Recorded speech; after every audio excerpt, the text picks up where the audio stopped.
Shall we start then? Okay, perfect.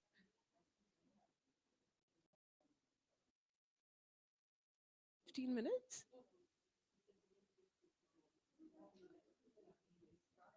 Ah, I see. Okay. I think we might begin by introducing ourselves. Although I would say that the two of you need no introduction. Um, I think it would still be valuable for the guests in the room to quickly have a round of introductions, since that wasn't done at the beginning. So I'll start by introducing myself, and that might set the context a little bit for why I admire these two women so much. My name is Shivani Mishra. I'm currently an education policy advisor for the Foreign Common Development Office here in Nepal at the British Embassy, Kathmandu. Prior to this, I was working at Human Rights Watch within the Women's Rights Division as a senior associate. And I was also working before at the United States.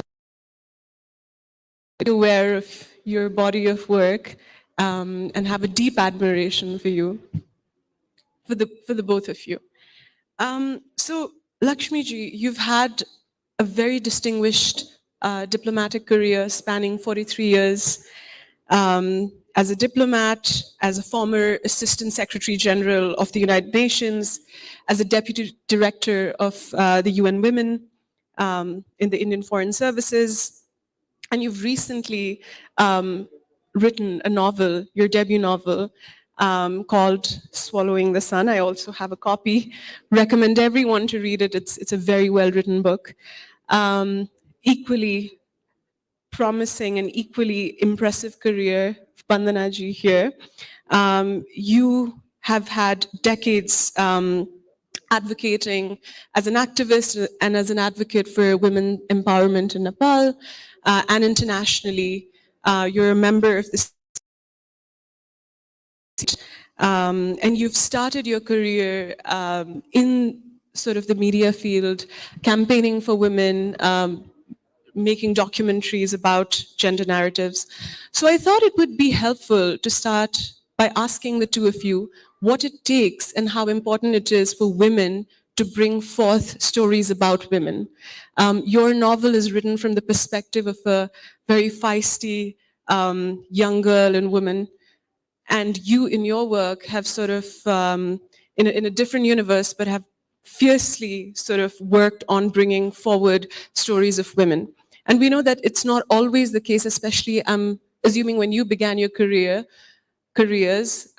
where women were telling stories about women, you know? So I thought it would be helpful to begin by talking a little bit about what it takes for women to tell stories about other women and how important that is. So we'll start with you.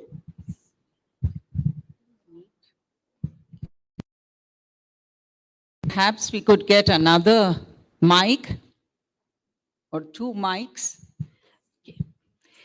Oh, thank you. It's a pleasure to be with the both of you, my dear friend from my UN Women days. And I can say without any doubt, she is not only a women leader of great achievement of Nepal, but she is also a stellar global leader, and she was very much associated with UN Women. She continues to be, and now is making jurisprudence in as part of CEDAW, the committee on the elimination of discrimination, all forms of discrimination against women. So I'm so pleased to be here. So thank you. And the young woman who's venturing out into this era of empowerment and making a gender equal world. Yes, I think it's very important for us to tell stories. I think all of us who have been involved in in this very politically contested, culturally contested arena of and mindset change requiring arena of gender equality and women's empowerment? No, that nothing is as powerful as telling stories. And, you know, in order to also impress on both women themselves and men of patriarchy, that gender equality and women's empowerment is mission possible. Because it always seems so elusive, so far away, an utopia that cannot be reached. So storytelling is definitely something that we in UN Women, as part of our advocacy and movement building, and changing mindsets to create a new normal is something that we really adopted in the field at the global level. Along with, of course, you need to do laws and policies, you need to have them implemented on the ground, programs on the ground, you need to have data and knowledge, but telling stories and advocating and is very, very important. So I'm coming to my novel from that perspective.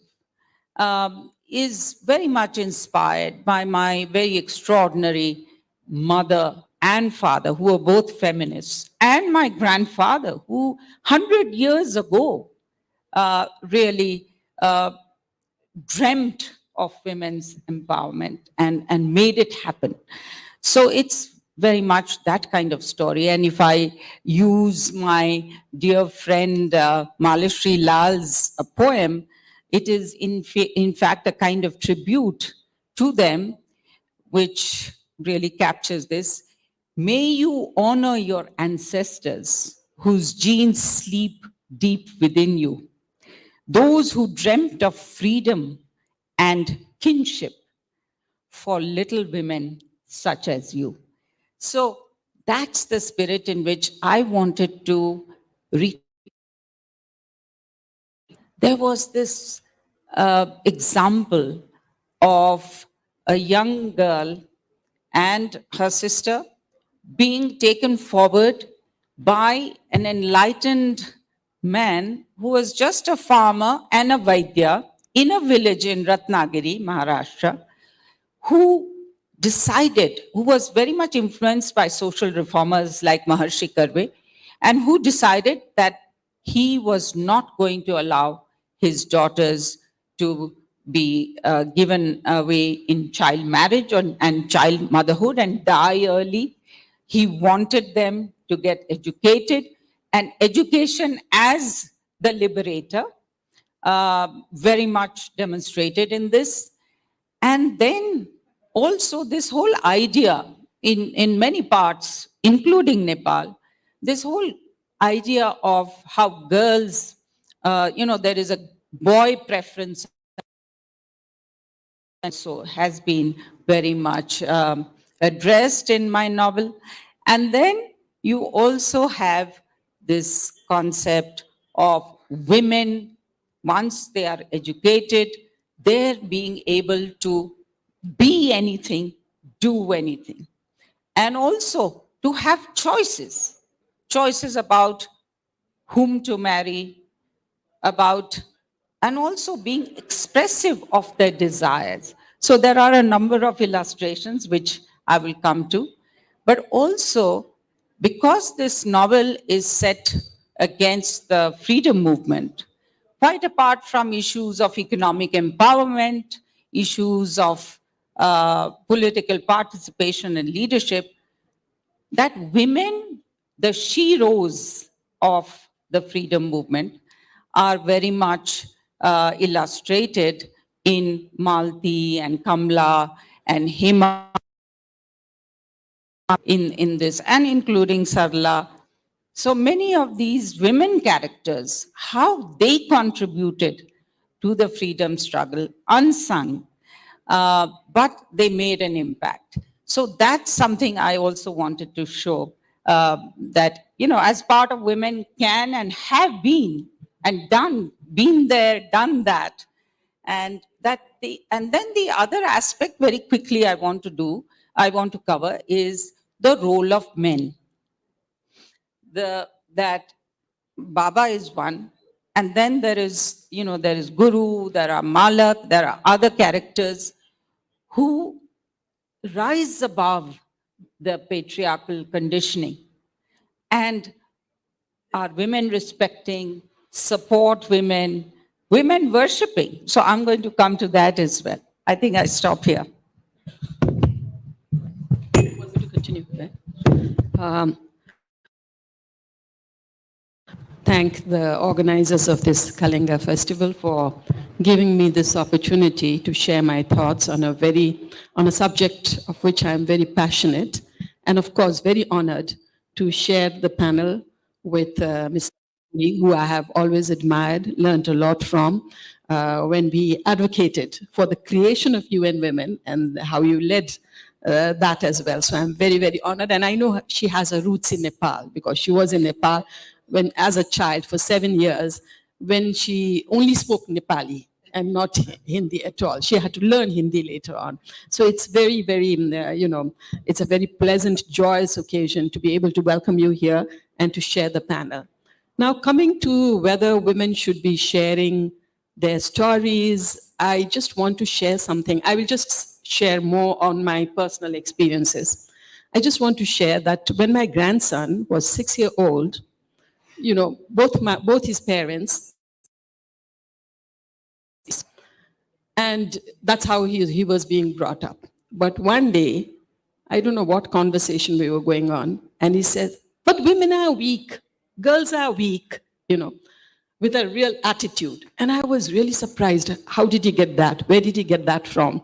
Because, as I said, both his parents are strong and share equal, responsibilities. But a few days later, it was his parents' day. And I had the opportunity to go to the Parents' Day. And I realized there was this drama where he was the prince, and there was this very damsel who was, you needed to save, in distress, who he needed to save. And that was what he was practicing, a 6-year-old, for 2 months. And you know how children are. Parents' Day, they look forward to it. There are practices, and they look forward to that more than the classes. And you can imagine for 2 months, a 6-year-old, it could be younger, being ingrained. So I think that plays a strong impact. And that made me, then I said, oh, this is where he got it from, And that made me reflect on my own childhood. So as a child, I remember, I'm a Hindu, and I know that I'm a devotee, but there are so many misinterpretations of our religious cultures. As a child, I remember listening to Swastani, which is a Hindu story that is told in the month of February, I think, and as a child, you love stories, you know how it is. And I was also an avid listener of stories and also a reader. So this Swastani was a story. The few things that I remember, I don't want to go to what it is actually as a scripture, but more about what was embedded or imprinted in my mind. As a child, I remember this young girl getting married to 70-year-old, child marriage being perpetuated. And then I remember, I recall how a young girl she should do all the things that the husband tells her, never raise her voice against the husband's wills and command. So as a child, as I was growing, and this is an event that I very much looked forward to. So that is the gender roles that is being shaped. Not only Swastani, but there are others. As I grew up and I was married, my father-in-law died early, and we had to go through this 13 days ritual. And during the 13 days, there's one tales, which you have to listen to. All those who are in mourning need to listen to, which is called Garud Puran. And in that, your menstrual condition is considered as hell, and that a woman's, during her menstruation, it's the woman's spirit that emerges from hell. Women are not even considered as human at all. So these are very strong imprints, So even in my profession, I hardly got to hear about tales of women's valor, women's strength, women's achievements. These were the stories personally to me also, which shaped a lot of my mind and gender roles. Of course, as I grew up as an activist, I demystified those, and I struggled to do that because those were the perceptions that were really imprinted on my mind. So when you have a whole society, a culture, I'm not just, I talked about Hindu culture, religion, only because I went through that, but I'm sure there are other cultures and religion which also have those aspects where women are not, considered as equal citizens at all. So when you grow up in an environment, hearing those tales, you do not have the encouragement, the environment, the confidence to be able to tell your own. Perhaps that is the reason that I did study literature to some extent, but I'm not a literati. And perhaps it is because of that that we saw very few books written by women about their achievements and their strength. There were few, but which we never got hold of. So these are, so when we talk about tales, I think it's a time, when I went as a professional, when I entered, my first profession was as a media person, when I joined the national television way back. And these were the gender roles that had been embedded in me, where I felt that all my seniors were male. There were very few women working at that time. This is 1986, and the only television that was there. And all my seniors were male. I took pride in just completing my assigned jobs and getting a pat at the back and saying, good girl. I think that was the role that I really looked up to. And even today, I just read a tweet where it says that there's a survey, media survey, of more than almost 3,000, I think, bylines across 20 media outlets, where only 0.30% bylines are written by women, even in today's context. So I think these are things that we need to look into, reflect in, and reinterpret all those religious scriptures, demystify those learnings and teachings. I could go on. There's so much. Manusmriti, you could name it. I said Garul Puran, Sostani, even Ramayana. Sita's role, how she is personified as someone who needs to sacrifice and give up, and also Mahabharata. How the Kauravas humiliated, and property. So how do we demystify, or these interpretations that have come about through a patriarchal lens? This is the biggest challenge that we have now. I mean, if I hadn't had the opportunity to, as she said, male figures do play a very significant role in the family. If I didn't have a father who encouraged me, a husband who encouraged me, perhaps I would still be following those gender roles and have that mindset, and would have reared up my children in the same manner. And there are thousands of women who still continue to do that. I'll stop here at the moment. Thank you so much. And I completely agree. I mean, a few years ago, as a student at a liberal arts college, it was the first time when a professor challenged us to, bring our own feminist writing of like just one section of the Ramayana. And she, don't do anything crazy with it. Write the same story, just write it from her perspective. And that was the first exercise where it really forced me to think that these are not even written from the perspective of a woman, let alone challenging narratives or writing something radical. But it isn't. If you're thinking of a film, it is the camera is never directed from the eyes of a woman in most of these scriptures and stories. So how are we to even think critically. And which is why I think that it's so important when women direct documentaries or speak up for other women, or when women write stories that are from the perspective of a girl or of a woman. Because immediately, for example, when we read your book, we can see that it's a story of challenges and struggles, of love and loss, but there is a gaze, there's a softer gaze, which doesn't to empower without a power over language of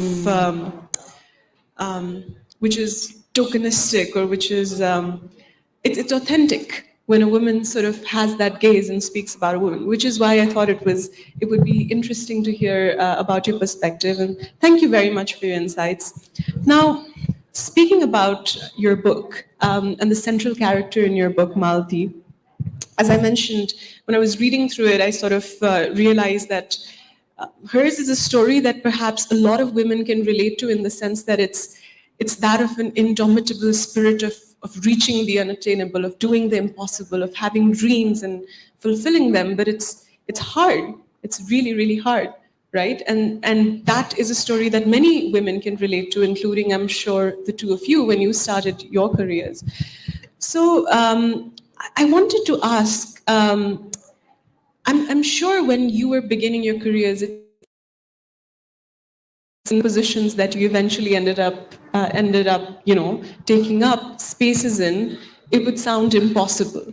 So I just thought it would be good for you to reflect perhaps on a little bit from that perspective. Did it feel unattainable when you started? How difficult was it? And how did you eventually gather up the courage, rile up the courage to imagine yourself in those spaces and eventually taking up those spaces? Shivani, if you will permit me, I want to also pick up a little bit of what was said by Bandana and read some things from my novel. This whole thing, when we were in UN Women, I used to say certainly, that we need to really preach a new religion, a religion of gender equality, and deconstruct the narratives of all the religions, because they are inherently not anti-women in the origin and in their inspiration. But over the ages, they have been patriarchally misinterpreted and presented as anti-women. And as I say in the novel, Ai says, the mother says to the girls, the fifth caste. Okay? So I think that's one thing, and I have done that in my novel. What I have done is used Manu, I have used Kautilya, I have used the Mahabharata and other texts to present a more gender equal and, in fact, women affirming elements. So let me just read to you something. The other aspect of religion, this whole context of gender equality is, as I mentioned yesterday in our book discussion, that, both Nepal and India are goddess worshipping, Shakti worshipping countries and civilizations and cultures. And yet we have this dichotomy of you worship women, yatra naryastu pujyante ramante tatra devata. And then on the other hand, you are demeaning her, you are devaluing her, and, treating her as the children of a lesser goddess. So that is what we have to change. And this is also something that I have addressed. So I just wanted to refer to that, if I may, before I come back to your question. So one, I was saying, I quoted Kautilya. There is this, and this is show that even our shastras and our givers of knowledge in the past actually, rated women higher than men in so many ways. So this is a place where there is this very feisty, another feisty young, because my novel is full of women who seize agency, who want to be extraordinary, who break boundaries, who are outlaw women, who are phenomenal women, the Toni Morrison. So, so she turns around and she's just got married and she's unhappy with her husband. So she's telling Malti that, he's not passionate enough as a lover. So then Malti says, but women are not supposed to have these kind of needs. So she turns around and the modern women should know that Kautilya opined that women are twice as hungry for food than men, that their desire for sex 8 times more than that of men. Of course, he also said that women's astuteness is double that of men and their courage 6 times. So, this is, who would have thought that Kautilya would be saying this? But we don't remember that. We would always remember the more demeaning things that are said about women. The other aspect about deification, Baba always inculcates in his 2 daughters the fact that they can be as empowered as goddesses. And therefore, there is this passage where a goddess deity, an idol, heads bent in veneration. And she wonders how the goddesses are so powerful, so serene, so all-knowing. They were women too. Why could they not be like the goddesses? They had asked Baba many times.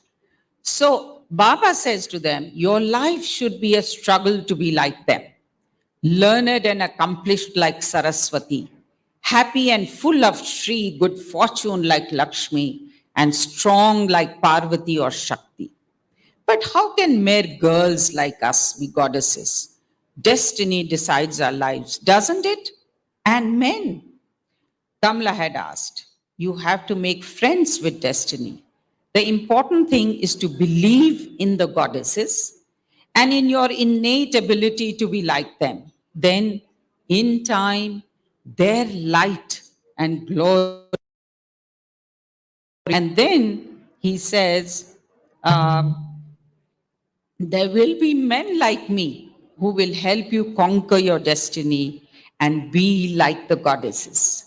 Believe, believe, my daughter, Baba had urged.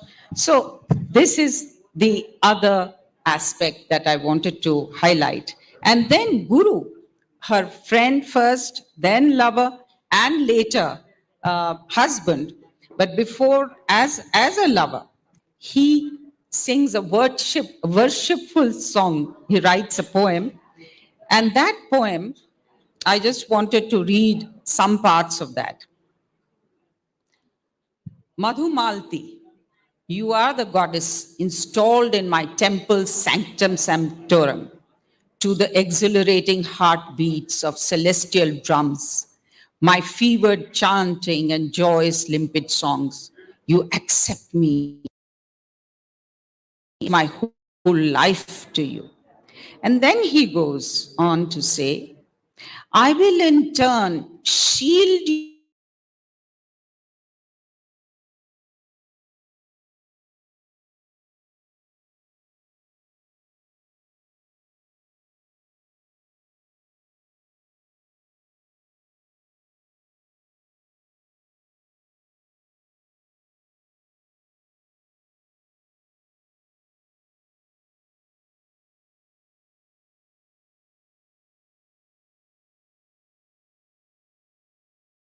It has been lost. So I tried to, what you were also saying about your grandson, the fact that there are no strict there's no strict division of attributes. Strength is not the monopoly of men, nor the weakness. These are attributes that are interchangeable. And so there is in all of us, there is the Nari, and then there is the Ishwar, the Shakti and the Ishwar. So that is something, again, we have to keep on building on some of these values from our tradition. And there is also a poem which she evokes. She's in Banaras. She has had a very eventful, she has had to deal with revolutionaries. And then she's told that because she has been hobnobbing with revolutionary as faculty, as a professor. By the way, her achievements go beyond that. After that, she also becomes a lawyer and defends freedom fighters, and successfully so. So is feeling very low, and then one of her students comes to her and recites one of the great poets, Tilak's poem, and this is something that I would like to recite, if I may. ईश्वरांच्या जगात कारणाच्या खरा हे तुझी पूर्तता मंगल बोला हवे ते मला काय त्याचे पुरे जाणतो मीच माझे बळ. Jauntily holding an elephant calf in one hand, in the other with a lion's cub mewling I stand. In the majestic tiger, half dead with fear, peeps from his hiding place for his life dear. These mountains are mere leaves. Waves of the ocean are like trembling leaves. Recognizing myself, my name I proudly bear. I'm truly self-realized and self-aware. No need have I of a mirror. Why do I seek a path clearer? Am I, and this is something that really is the key message, am I not complete and auspicious? The purpose of God's creation felicitous. It matters not to me what is your opinion. I well know my own strength, my own dominion. So that's the key message of this story. Thank you. I think you brought up something so interesting, so I'll just reframe my question. So Please. Bandana ji can maybe answer both what you just shared and the story that you shared earlier. Is you're also you're reclaiming a little bit of the stories that have been said and written from such a patriarchal lens. Absolutely. And both of you are South Asian women who have taken up great amount of space and have represented Nepal and India on very big international platforms. So there is this one thing of empowering women's empowerment and bringing gender narratives forward, but I'm sure that there is also the challenge of being perceived in a certain way as South Asian women because of the kind of impression that the West has about South Asian women. So there is the challenge of defending women's rights at home, but then there is also the challenge of representing yourself correctly as empowered women on these very Eurocentric or Western platforms. Absolutely. So I wanted to ask maybe if you can reflect a little bit about your experiences of taking on these stages as South Asian women. Thank you. First of all, I would like to congratulate you on the book, and I'm desperately waiting to get hold of it and read it also. You are such an eloquent speaker and writer as well, so congratulations. Let me share again another memory that I have. It's not an ancient one, quite a recent one. When I won the CEDAW elections, It's in Geneva. The secretariat is in Geneva. And you know, it was the month of February, which is a cold month, snow, wind, everything. And you don't have the luxury of your own vehicle and, you know, all that. But I said, okay, the first day, let me wear my national dress, sari, and go to the committee. This was 2017, February. So I wore my sari and I thought that would be because it's the first day. And to handle it in snow and wind and, you know, everything. So I wore my sari and I went. I was a bit intimidated also because this is the first time a Nepali was in the CEDAW committee. There are 23 other members from different parts of the world. And as I entered, perhaps I looked timid also, I don't know, you know. But as I entered, I realized many of them had not even heard of Nepal, one. And the other thing, a person with a sari, attired in a traditional thing, can she speak English, can she not? And the way they came and approached me was in a very stumbling, quietly speaking to me in English. So I realized the stereotype that we're talking about, you know, so as a South Asian, as a Nepali. And then when I spoke, of course, the first thing they said is Nepal a colony? Was Nepal a colony?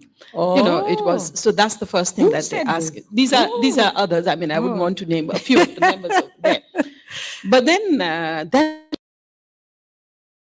every day, if I'm interacting with a global arena, regardless of the snow or the wind, just to establish that identity as a South Asian who has a voice and who can actually compete and be on an equal ground with the rest of the world. So this is one, you know, as a you know, international when we go. The other thing, in 2018, again, coming back to Geneva again, I was traveling from Italy on a bus back to Geneva. But on the way, in the bus itself, my wallet, my credit card, my phone, everything was stolen, you know. So I was penniless, everything. I knew I wouldn't get it back. But the next morning, everyone told me, you've lost your credit card and you need to report to the near police because there could be any criminal activity. So I was in a very disheveled, you know, posture, maybe, you know, a South Asian again. And I went to the nearest police station in Geneva. And there were two police, one policewoman, in fact, and one policeman. And I told them I want to write an FIR because my things have been stolen. They refused to understand English, you know, because mostly they speak French in Geneva. They refused to understand English, and they said they just wouldn't want to. And they said, I said, while coming back from Italy, they said, go to Italy, go to Italy. That was the only thing they would say, go to Italy, go to Italy. I said, while coming back from Italy to Geneva, I lost these things, you know, and I just want to write a report. They said, go to Italy, go to Italy. It took me 10 minutes and I still couldn't get through it, but I needed to write, you know, report.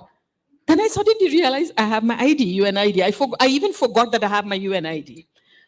So I took out my UN ID and I showed and I said, look, I work for human rights. And I just need to write a report because my things are stolen. And they suddenly started speaking English. The same people called another person. So this is again a stereotype. The perspective, this is an Asian, maybe she is lying, look at her disheveled, you know. It can happen anywhere. It can happen within your community, internationally.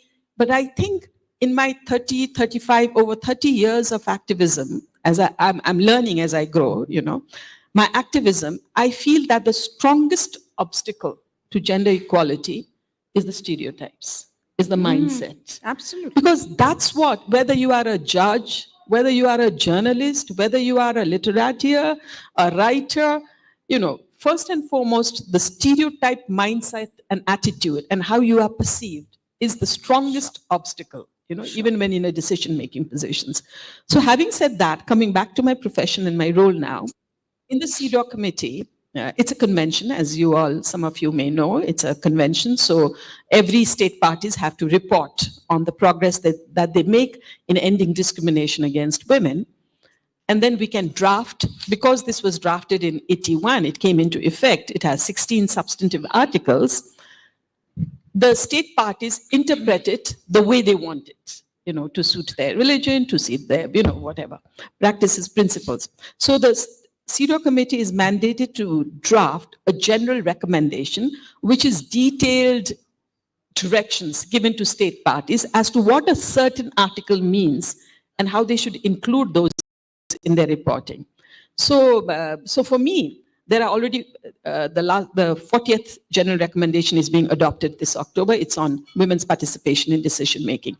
But then I presented to the committee, I justified it that we need a general recommendation on harmful stereotypes. Because there's no programs of state parties. You have laws, policies on gender equality, violence, but no interventions to address stereotypes. And I think that is the strongest obstacle.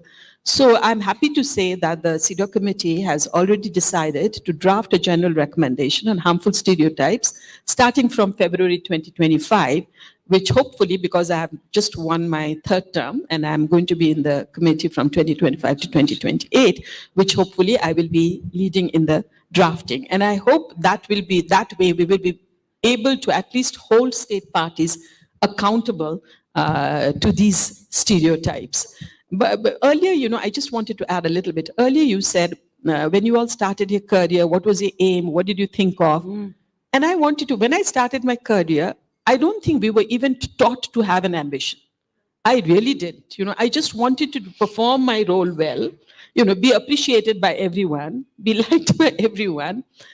And because even in my school, college, higher studies, you were not taught to be critical as a young girl. You were not taught to have your opinion or be opinionated. I know there are very excellent young girls who right from young age were radical, could do it, but those are exceptions. Predominantly, most girls are not taught to be, opinionated. If you have an opinion, you are not considered perceived well. So I feel that I had no ambition. I just wanted to do well.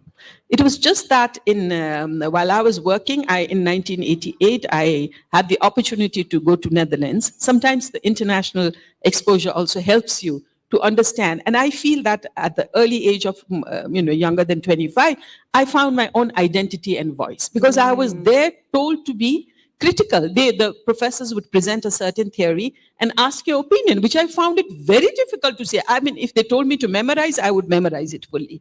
But if they told me, what do you think differently? It was very difficult to answer, So that, I had to get used to that. And I realized that I may be young, I may be a female, but even if I have a different opinion than my seniors who may be male, I am still respected. So that's where I found my identity and voice. So as what I'm saying, the young girls and boys, I see some students over here, perhaps the education system is different now, but that does not mean completely different. But we do have, these kind of symptoms still embedded in the education system. So just wanted to share that also. I know we don't have much time, so I'm stopping here. Thank you. Yeah. Taking on from, this whole idea of, in the feminist movement, there is a north-south divide. There has been some. And there is often a perception, and India has a very strong feminist movement. And I think you are very much part of what Nepal also has. So we have been part of the global feminist movement, but within that, of course, there is an attitude that we were the initiators of feminism, and as we know it today, because there may be examples of Ahilya Bai Holkar, which I have quoted here, or Rani Lakshmi Bai, and other examples of women rulers, women leaders, women who have broken barriers. But, the norm is something else. I mean, the second class, being a second class citizen. So I think that is something that we have had to deal with. And I've had to deal with, I'll be very, also very candid, I've had to deal within global institutions, as well as a diplomat, woman diplomat. But in some ways, I think, as we have in the last many years, I think we have overcome that divide. We have started, the more we assert ourselves, the more we become the norm setters, and the more we showcase our success stories in gender equality and women's empowerment, we will be able to say, this is the India model, this is the Nepal model. What are you going to teach us? I've also talked, we've also had these discussions on the use of the term feminism. Because in some countries and cultures, somehow this is seen as men hating, it's about Amazon, Amazonic women and breaking families, anti-family, all of that. So I think I have always advocated that we have to have customized, vocabulary and language, because language is key. Language, literature is another aspect, but language, words, they make a difference. So we have to evolve our own vocabulary of gender equality and women's empowerment at the local and national levels, and also be pioneers in some of the ideas. So I would say that in India's case, for example, we had this Beti Bachao, Beti Padhao campaign. It's been very successful. Now the sex ratio has been reversed. Skewed sex ratio has been reversed. Similarly, it's about valuing girls and also educating them, child marriage. The other idea, which now was India's and has now become embedded in, for example, G20, is women-led development. So, once you take the mantle, sometimes our governments in international norm setting are defensive about high standard norm setting, because they say if we fail, we'll be, shamed, named and shamed. But, I always tell the Indian government, other developing countries' government, but, nobody is going to be perfect. Nobody is perfect. There is no utopia today on gender equality and women's empowerment in the world. But you have to be in the forefront of at least aspiring to certain standards and being the standard setter. And admitting, yes, we have weaknesses and there are challenges, but we'll deal with them, and we are dealing with them. So I think that's the, but I also want to very quickly say that in terms of my own journey, unlike yours, I must tell you, my parents because they were both feminists, they had made it very clear to all, we were 3 daughters, they had made it clear to all 3 of us that you have to stand on your own feet, you have to be someone in your own right. These words, always. So I always, I wanted to be a doctor, got diverted into foreign service, got in when I was just 21. And then the rest is history. I think, unlike many others, I didn't face as many challenges as, some others have had to face. So I've been fortunate. But of course, there have been setbacks. I may always not have got what I had tried the impossible, and it turned out to be impossible. But sometimes I could attain the impossible. I could swallow the sun. Wow, that is. But sometimes I was swallowed by the sun. That's a very beautiful and powerful metaphor to sort of end. I just want to take an opportunity to thank you for making it out to the festival. And I think that the most important form of or way of shifting narratives is actually seeing and being able to visually see people in power, to see women in power. And for at least I can speak for women like me, it was hugely empowering and hugely inspiring to have idols like yourself, and seeing the kind of work that you have done. We truly stand on the shoulders of our giants, and in this case, you. So we have a lot to thank you for. And this is just a very broad thank you for not only making it to the festival, but for also doing the important work that you've done through the decades, and for creating a platform for the women in the upcoming generation to take on the baton. So thank you very much. Thank you, Shivani. But may I also say that I'm very inspired by young women like you, who are really, flying into the sky and, as I said, swallowing the sun yourselves, and fearlessly so. May we all swallow the sun. Thank you. Thank you so much to our panelist and the moderator. We have token of love for Bandana ma'am and Shivani ji. So I request the renowned writer and journalist Miss Amrita Lamsal ma'am on the stage to provide the token of love to our panelist and the moderator.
Thanks to our panelist and moderator. Thank you, Amrita ma'am. अब म यहाँहरूलाई के जानकारी दिन चाहन्छु भने अब हाम्रो छोटो ब्रेक पछि हामी 150 मा फेरि यही हलमा भेट्नेछौँ।